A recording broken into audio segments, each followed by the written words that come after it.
Obviously, I've already watched 50 minutes of this, which, by the way, actually includes some footage. Not a lot of footage, but when this shooting initially happened, there was no footage, which is why conspiracy theories happened. So let's see what they get into. All I remember is that I had a conversation with Lauren Steiner, who was all on board with the conspiracy theory that um, it was like NSA or like CIA or FBI or whatever, that they were trying to increase deals to get like identity and security technology into Vegas, which, by the way, I know exactly how much those systems cost because I was writing proposals for that industry at the time that this incident happened. And it was such a ridiculous assertion because they literally already had facial recognition technology in all of the casinos. So the idea that this was to somehow expand that was just. They already had the contracts in place. That was so fucking nonsense. It makes me so upset when I see, like, fellow progressives, like, dive into these conspiracy theories that they're like, I don't know. Maybe this was a false flag, right? Ugh, I can't even. All right, let's go. Of this profound tragedy, it's critical to remember that the essence of these victims isn't encapsulated in their deaths, but in the lives they led. They were parents, spouses, children, friends, neighbors, and colleagues. They were individuals who loved, who dreamed, who aspired, who left a mark on the world in ways big and small. While this account doesn't encompass all 60 victims, each one of them equally important, each story equally compelling. The sheer magnitude of the tragedy makes it impossible to delve into the narrative of every life cut short, yet they remain in our hearts, etched into our collective consciousness, standing as a testament to our shared humanity. As for non-fatal casualties, approximately 869 individuals suffered physical injuries, with the police investigation confirming that about 413 were a direct result of gunshot or shrapnel. A further 360 victims endured injuries not directly related to gunshot or shrapnel wounds, likely due to the chaos and subsequent stampede caused by the shooting. Unfortunately. Which, by the way, I will drop the link on this video. So if you want to go back and look at the limited footage that he actually has, which, I mean, we are now like 6 years beyond the event, but there is some limited footage of what it actually looked like when it happened.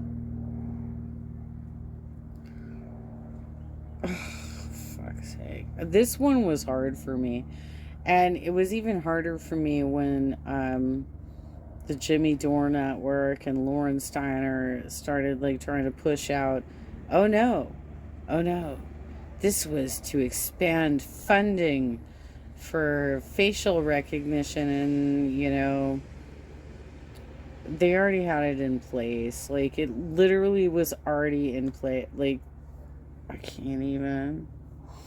Okay. For nearly 96 victims, their specific type of injury couldn't be conclusively determined. In addition to this, the Las Vegas police also recognize all 22,000 festival attendees as psychological victims. I think we can speak for everyone on the team at the Casual Criminalist, as well as everybody watching this, in that we wish them well and Godspeed with their recovery. Yes. Conspiracy theories. Here we are. Alright, this is a chapter that brings me no joy, but it is a sad reality of the Las Vegas shooting that it has been the center of a great number of conspiracy theories over the years. I hate these people. Like, conspiracy theories, fine, have your fun, but when it's like around mass shootings like Alex Jones and his Sandy Hook, it's just like, this isn't harmless, you're hurting people, which was nicely encapsulated by that huge legal legal fine or whatever that he got. So it wasn't like over $1 billion. God damn. Well deserved. Initially, I wasn't going to include this chapter at all and not fuel the fire, but after further contemplation, I opted to do so for two reasons. Firstly, because whether we like it or not, it is a part of the story, and I'm going to bring you a fully representative account of the shooting. I have to include it. But secondly, and more importantly, I'd rather you hear it from me first, a writer who isn't trying to sell you any snake oil or wacky narratives. That way, you can be introduced to and ultimately learn to combat the conspiracy theories, rather than potentially find yourself susceptible to them later down the line. The first conspiracy theory came from the minds of Brad Johnson, a retired CIA officer, and Rich Higgins, a former Pentagon official. They first entered the story about a month after the shooting, when they, along with a number of associates, created a 51-page PowerPoint presentation, which according to its synopsis used open source information with tactical counterterrorism analysis, cyber intelligence, and data mining capabilities to explain what they claimed to be the reality of the Las Vegas shooting. As you've probably already ascertained from its inclusion in the chapter, it was kind of a complete crock of bollocks. Really? These are two, like, a retired CIA officer and a former Pentagon official? These sound like serious dudes.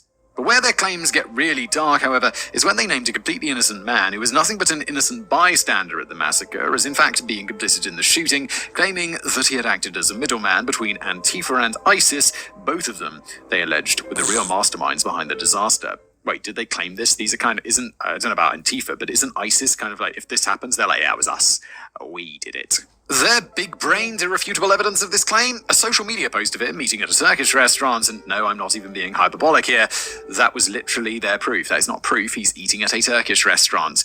Obviously, this was utter nonsense. The video's main source is a 187-page document that was the result of a nearly year-long investigation process and collated thousands of pieces of evidence from DNA to ballistics and from CCTV footage.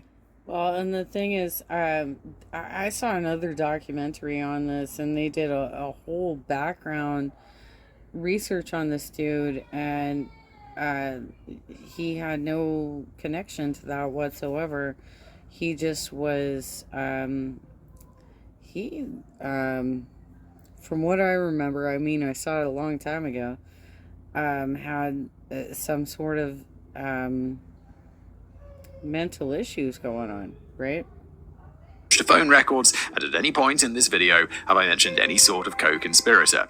Well, no, because there wasn't one. But unfortunately, nonsense it may have been, but this conspiracy theory spread like wildfire online, and soon enough the inferno was out of control. The man in question, naturally keen to have nothing to do with this utter drivel, privated his social media accounts and tried to get on with his life, but unfortunately, this was akin to waving a red flag to a bull, as those rabidly dogging him took this as an admission of guilt. I would sue those people who came up with this so hard, like Sandy Hook victims, families, to Alex Jones. Because you're ruining this guy's life. And if all of this wasn't bad enough, the story was then picked up by Laura Loomer, a rather controversial internet personality, at which point the wildfire escalated into more of an atomic blast. I've never heard of Laura Loomer, and I assume it's because she's peddling this kind of conspiratorial nonsense that I've got no interest in.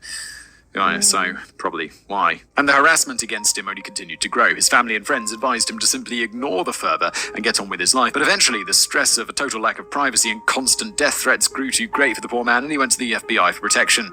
As if this wasn't bad enough, the conspiracy theory only continued to grow, even eventually finding itself entertained by actual, real-world, not online public figures, such as various anchors on a particularly litigious news channel. You know exactly which one, even if we don't name it, and even Congressman Scott Perry. Mercifully, the hate train eventually put on its brakes and pulled into a siding, and the unnamed innocent man was able to go about the... So weird, too, because if we're talking about Fox News, this was a country western concert. Like, seriously, you can't even have the backs of your own fans? God damn, dude. Rest of his life in peace, and is alive and well to this day. Why? What did they were just suddenly like, nah, it's okay, we'll leave the guy who we think was a conspirator alone. I guess the conspiracy theory, people just got bored. That's strange. Yeah. I work at Lumi Deodorant, and I'm going to tell you the secret to getting the best deal on Lumi. Sorry, guys. It's the starter pack. They were just suddenly like, nah, it's okay, we'll leave the guy who we think was a conspirator alone. I guess the conspiracy theory, people just got bored. That's strange. If nothing else, the unfounded accusations that nearly ruined an innocent man's life underscore a grim facet of our internet-driven era. Innocent bystanders can find their lives upended due to baseless conjecture, magnifying the distressing aftermath of a tragic event. Once a narrative takes root in the fertile grounds of the internet, it can prove disconcertingly resilient, irrespective of the protestations and evidence of those wrongfully accused. And of course, such baseless speculations are also an insult to the many innocent lives lost. Another conspiracy theory that gained traction in the aftermath of the Las Vegas shooting posits that the nameless gunman was not the actual perpetrator. Instead, it was suggested that he was set up as a patsy or scapegoat by some larger, more sinister entity, whether it be the government, the deep state, terrorist organization, or some other shadowy group. At the core of this theory lies the belief that the scale, precision, and lethality of the attack far exceeds the capabilities of a single man. Theorists often cite the number of guns found in the hotel suite and the rapid-fire nature of the attack, asserting these factors imply a degree of skill and planning beyond the actual shooter's perceived abilities. Additionally, some theorists latch on to perceived inconsistencies or ambiguities in the official timeline of events and law enforcement reports. For instance, the delay in police breaching the hotel suite or conflicting initial reports about the number and nature of the shooter's injuries are often cited as evidence of the cover-up. Another branch of this theory focuses on the lack of an established motive for the perpetrator's actions. Theorists argue that the absence of an apparent reason for him to carry out such horrific...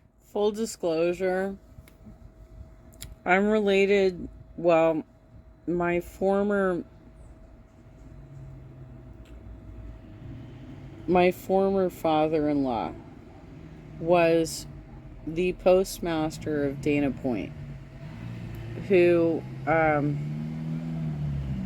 if you look this up, this happened in the 90s. He had a mass shooter come after him because he ended up in prison for like stalking one of his colleagues, and then he went on a shooting rampage as soon as he got out of prison.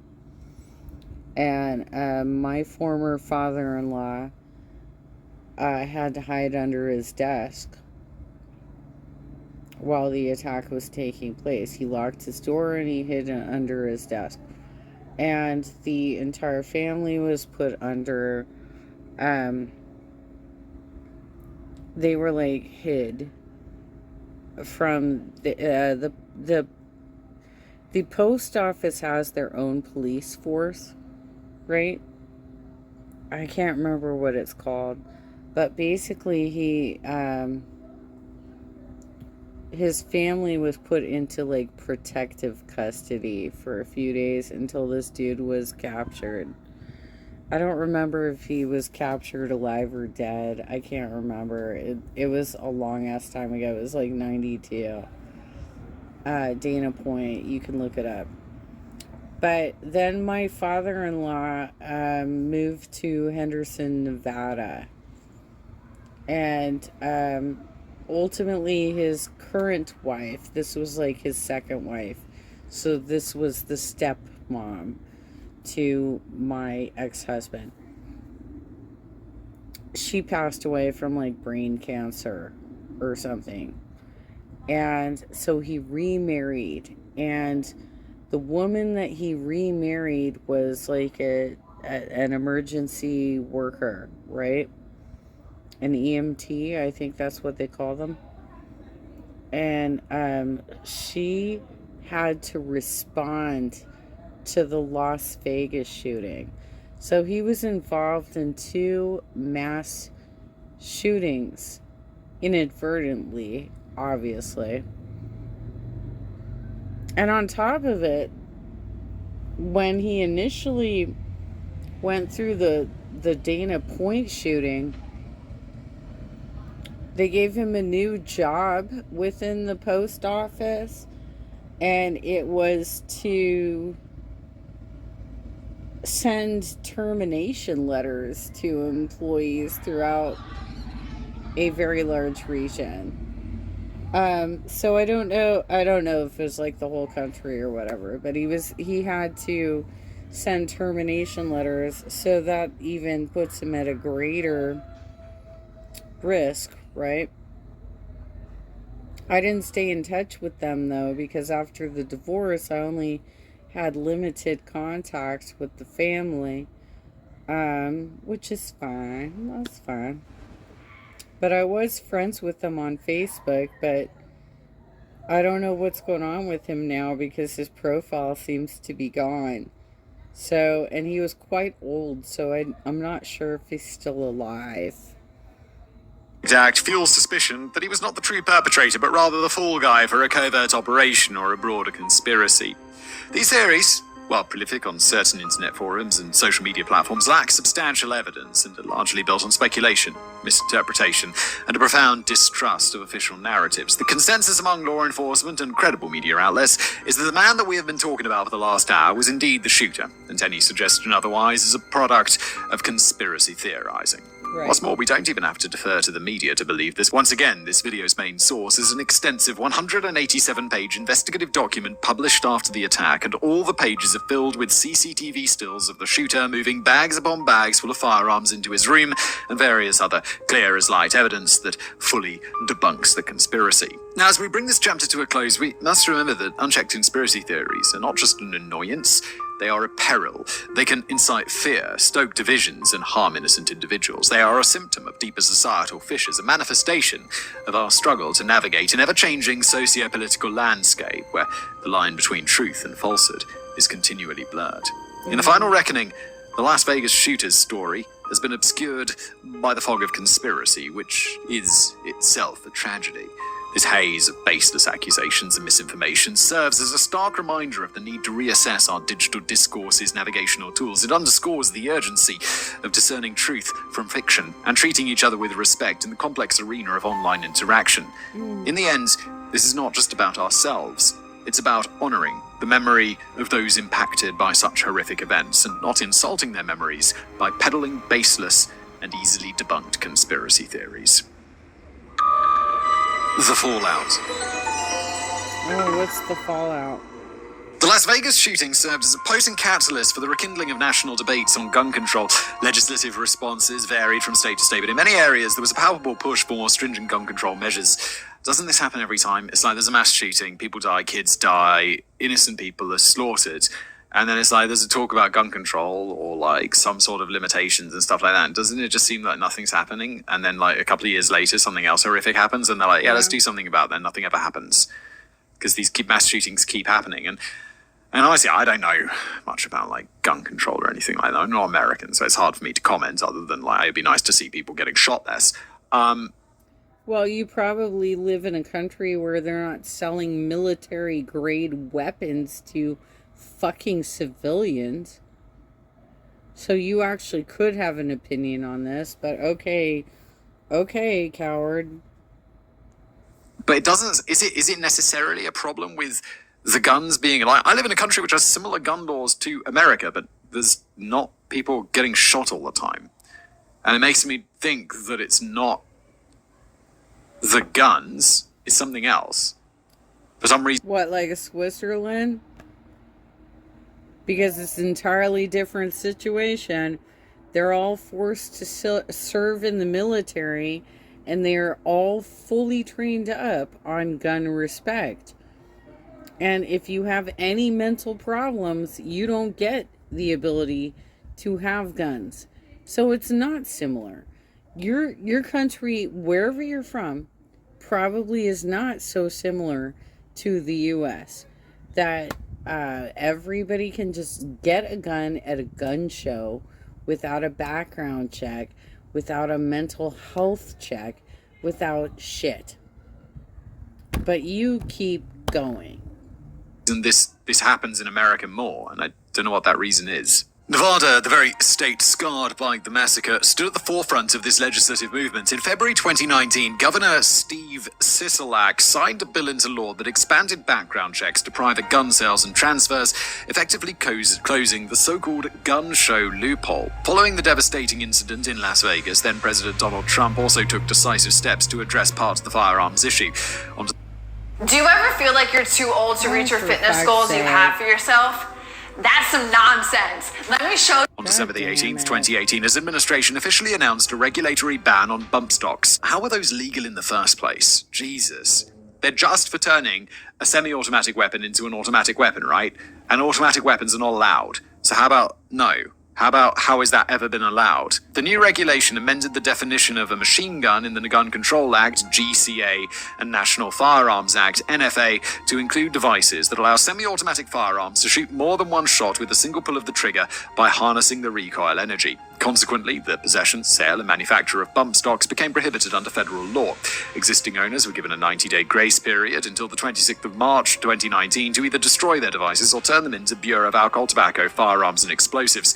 Beyond these two instances, however, legislative changes were relatively minimal. Despite that limited federal action, the incident had an indelible impact on the ongoing discourse surrounding gun control. It served as a stark reminder of the potential devastation wrought by firearms and the urgent need for comprehensive and effective regulation.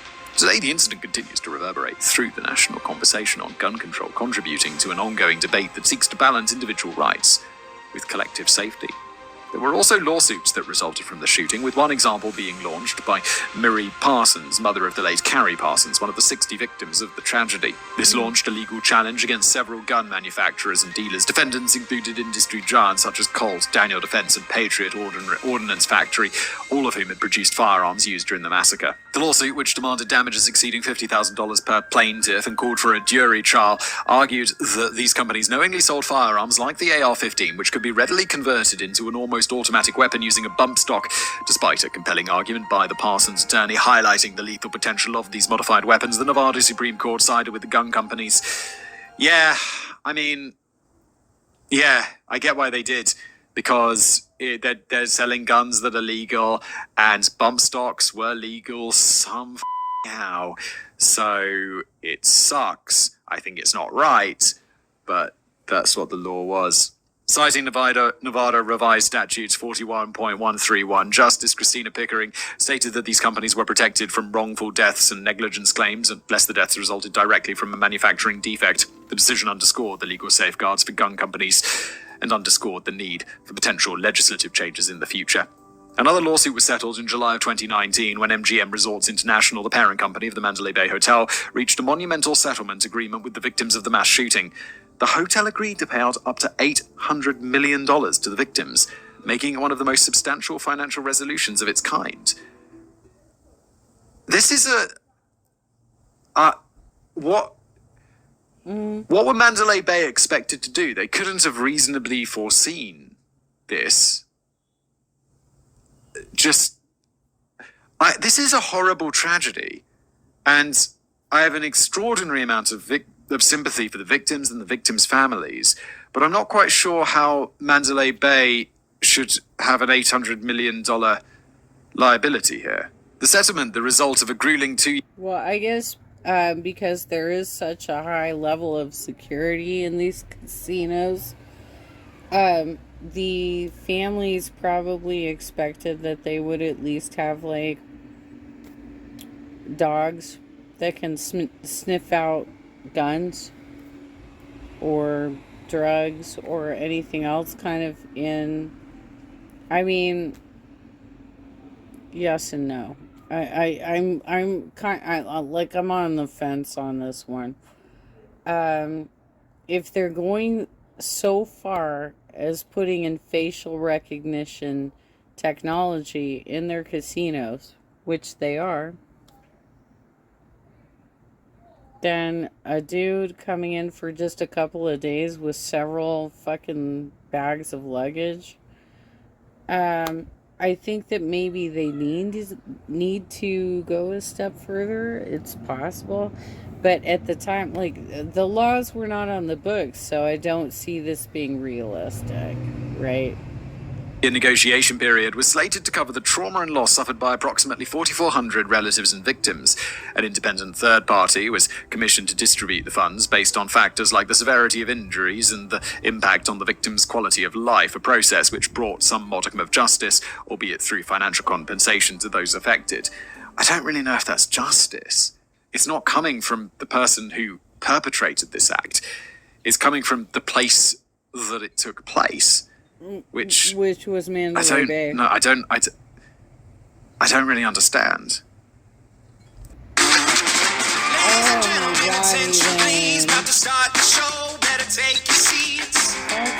my God, In the aftermath of the tragedy, the hospitality industry also went under a transformative reassessment of its security measures. The shooting had opened up a contentious debate about hotel liability, prompting many establishments to reevaluate and bolster their security procedures.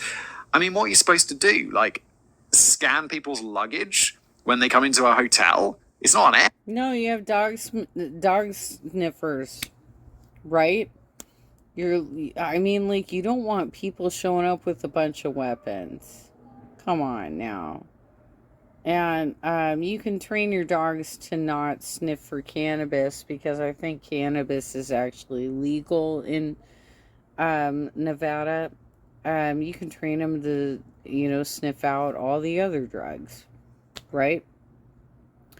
But you definitely can have them sniff for weapons, because they generally have been fired at some point.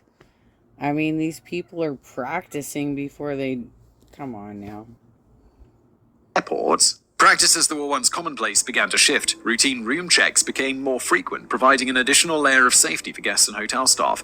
Do not disturb signs, previously respected as inviolable, were now subject to stricter policies that balance guests' privacy with the overall safety of the hotel. I'd be inclined just not to stay in a hotel with random room checks and people just going into my room when I'm staying there. I understand that it's... Well, you gotta get over that, because, you hear Local 11 is trying to pass measures in every city that they operate in to make sure that you have hotel maid staff every single day. So get ready for that. There is no more do not disturb signs. You're not going to... Look. I did a lot of walking last year, okay? I know what I'm talking about. their property. But I have there's some degree of privacy that I'd like if I'm staying somewhere. These changes, while subtle, underscored the industry's commitment to preventing a recurrence of such a tragic event. Wow, okay. Okay. So this ends the story of America's worst mass shooting, a bitter tragedy in which 60 innocent people lost their lives, 869 suffered life-derailing injuries, and thousands more suffered psychological trauma, the likes of which we cannot even begin to truly comprehend. Right. This is normally the part of the video where I tie things off in a neat little bow, maybe try to figure out some silver lining to the cloud, or in some way try to lessen the absolute punch to the gut that was the last hour or so of our lives. But somehow such an ending doesn't quite feel right today, so instead let's bring this episode to a close in the only way that's truly appropriate. Oh, no. He's sad.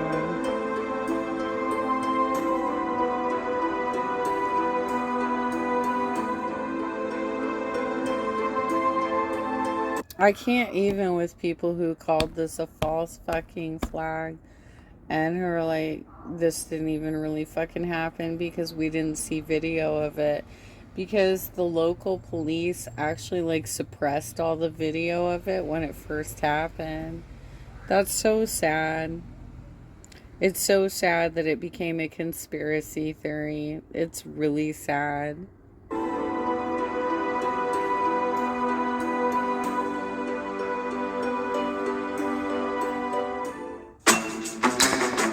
Appendices.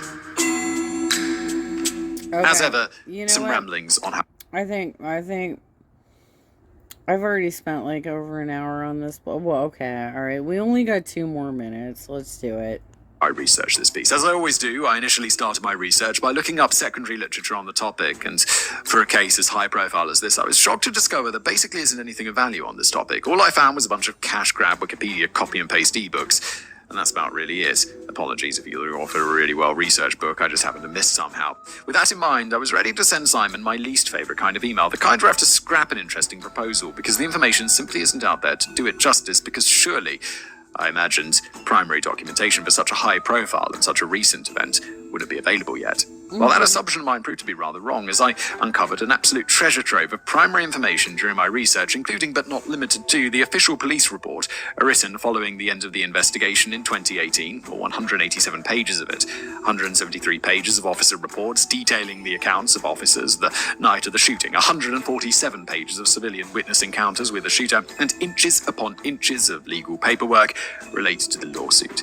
As a result, I'm proud to say that I believe this is the first piece I've ever written for this channel which is entirely primary source derived. This is brilliant. Thank you, George. I mean, primary source stuff and digging it out, I know it's a lot of work, so I really appreciate it, and I imagine the audience do as well. Thank you. Thank you, George. You also may find how I've referred to some of the characters in today's video a bit odd, for example, rarely mentioning the first names of police officers. This was a very specific choice on my part, as so much of this video has been drawn from police documentation. I wish to respect the privacy by only mentioning the aspects of them that were already in the public domain. Where I've used someone's full name, it's because they themselves already willingly put it out in the public, usually in a period news interview or something, or I found them on LinkedIn and they gave me the thumbs up. Brilliant research, George, as always. Thank you so much. And thank you, everybody, for watching. Heavy episode today. Just going to end it there. See you next time. That's all we got.